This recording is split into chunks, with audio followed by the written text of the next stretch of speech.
Right, welcome back, Delboy's Garage. Now, this is going to be Project Triumph Part 1. I'm going to start with the exhaust. I'm going to call it Part 1 really because this is the first step I've got to take. Before I can do anything in the Triumph, I've got to clean it. I've been riding it for about probably 4 weeks without washing it, just because I wanted to see how bad it gets. Just with that Scott Oiler FS 365, some GT85 fluid and some WD-40 just over everything to keep it protected. It's got a thick old layer of road dirt, but it's only dust. There's no salt down while I was riding it, so it's pretty safe. And I just want to wash it, clean it, get the bike all spangled up so it's ready to start the first task, which is going to be a decibel test. And I've got about an hour of daylight left. I've just got home. It's 4 p.m. Winter time coming up now, so it's going to be dark within about 45 minutes. Penny's on the way home, so it's just me, you and the tripod.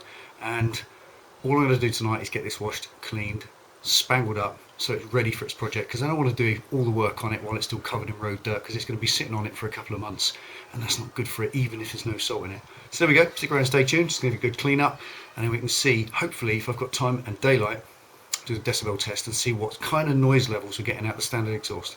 There we go, see what happens.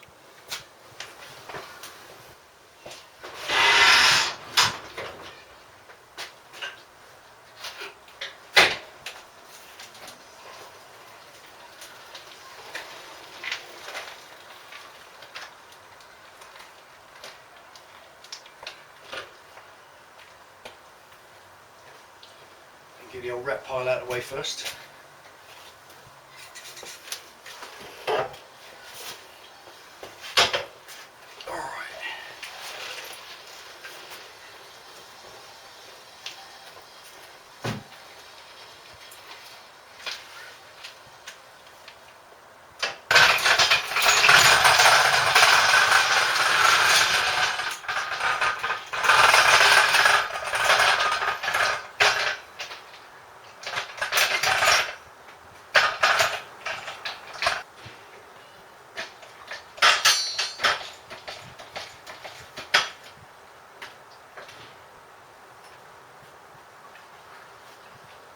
Right, let's go.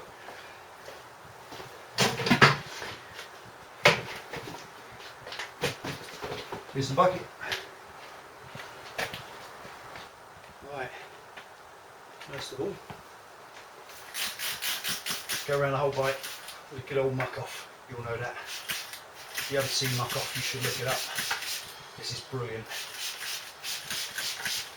It releases all the dirt, sets it all live, so nothing's stuck to the bike. And it all just slides off then with some soapy water. Gets right in the little places where all the dirt likes to get.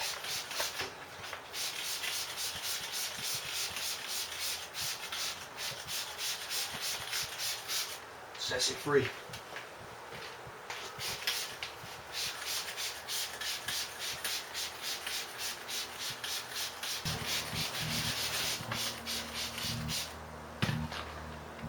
Back a sec. Back tail.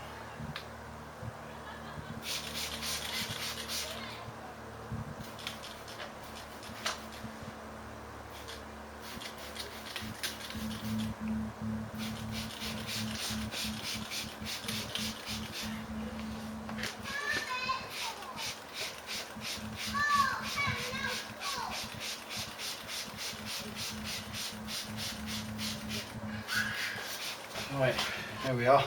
That's the stuff. If you want to see it, muck off, you can buy it any decent bike shop, get some, it's brilliant. Leave it, spray it on, leave it about 10 minutes, it loosens all the dirt like I said, sets it all free, breaks the grip on all the dirt, and you just need a light soapy water and that's it. You can just rinse it all off with a watering can and it saves that rubbing, and when you've got gritty stuff stuck to your bike, rubbing it makes scratches. So there you go, muck off, give it a go. And no, I'm not a sellout, nobody gave it to me, I bought it with my money.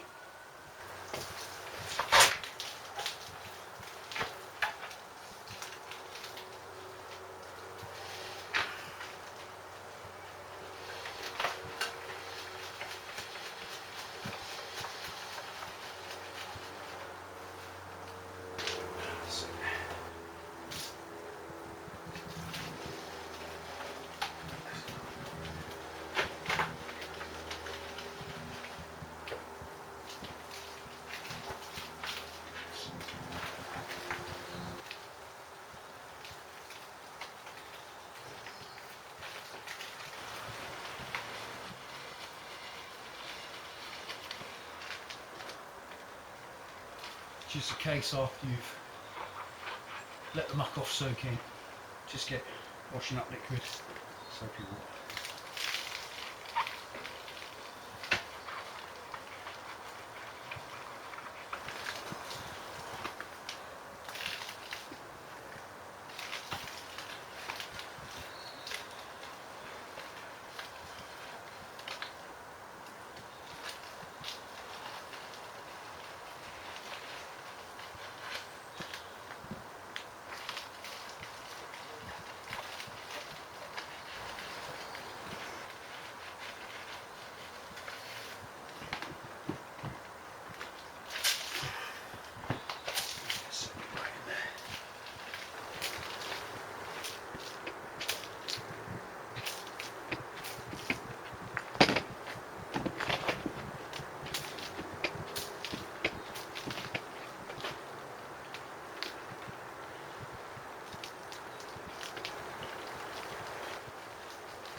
So just use an old towel, wipe the chrome off, take the worst of the water off it.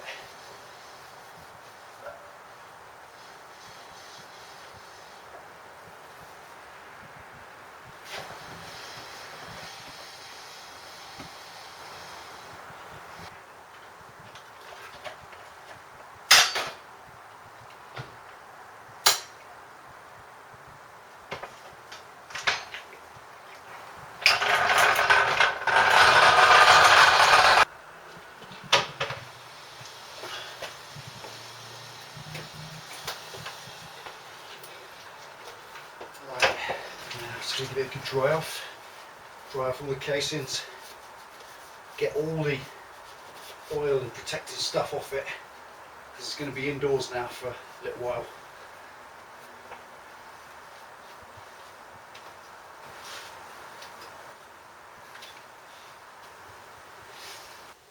Right, that's enough of that. Now, I know what you're thinking. You're thinking, did that idiot just actually make a video of cleaning his bike? Well, I'm afraid I did. I'm so sorry, but it had to be done. There was no other way for it. Before I could start the project and start getting the spanners on it and pulling bits off, I wanted to get that 2 months of road muck and dirt off the bike, so it's nice and clean now and ready to work on. Little tip really, if you're ever going to take your bike in for service or for MOT, it's always, I think, a mark of respect, an act of respect to clean it. I would never want to hand a bike over to a mechanic for a service or for repairs in a completely filthy state. I mean, you know, if I was going to do it at all, but if I did, I think it's a bit of an insult to hand it over to a professional, because you don't like, well, I can't stand working on bikes that are filthy, covered in road muck. So that was the purpose of today, just to get all the muck off, so that when I'm working on it, I'm not getting it all up my elbows. It's nice and clean, and that's a nice way to work on a bike. It actually makes it far more pleasurable. And it don't take long, as you saw. Whack over the old pink muck off stuff, rinse it all off, she's all clean, good to go. I'm going to put a little bit of GT85 just around the chrome parts, just while it's sitting in the damp of the garage over the winter. That just stops the mildew and the damp festering and causing little tiny pits or anything. This is what you do. Anyway, there you go. I was going to try and do a decibel test tonight, but I've just run out of time. It is completely dark. So next one, what I'm going to do is a proper, bona fide, the track day approved version of a decibel test, which is 1 meter to the rear, 1 meter to the side, and 3 tests. You take the mean average of what the decibel is, because it changes every time you do it, a little bit like all these things, and that will give me a set decibels that the engine's making at the moment. I reckon it's making about 90 to 93 at the minute, which is standard for a Harley, and if it's any more, I'll be surprised. And what I'm aiming for when it's finished with the new black pipes that I showed you in the last video, I'm thinking I'm going to try and get about probably 105, 109. That would be fantastic. Be a nice crisp sound, nice and barky and deeper in pitch, so it'll actually make the bike sound like a 900cc twin. But at the moment, it sounds like a sewing machine. So there you go. That was all it was. I'm not going to waffle on. Bike's all clean, ready for the next bit of project. Sorry it was a bit boring. You know, this kind of thing happens. A journey of 1,000 miles and all that, single step. That was the first step, part 1. So part 2 is going to be actually get some bits pulled off it, some proper tests done, and then start measuring up for those little tubes to be made to fit the other pipes on. Okay, there you go, take it easy. Ride safe. It's getting cold and slippery now. Take it easy, boys and girls. See you next time.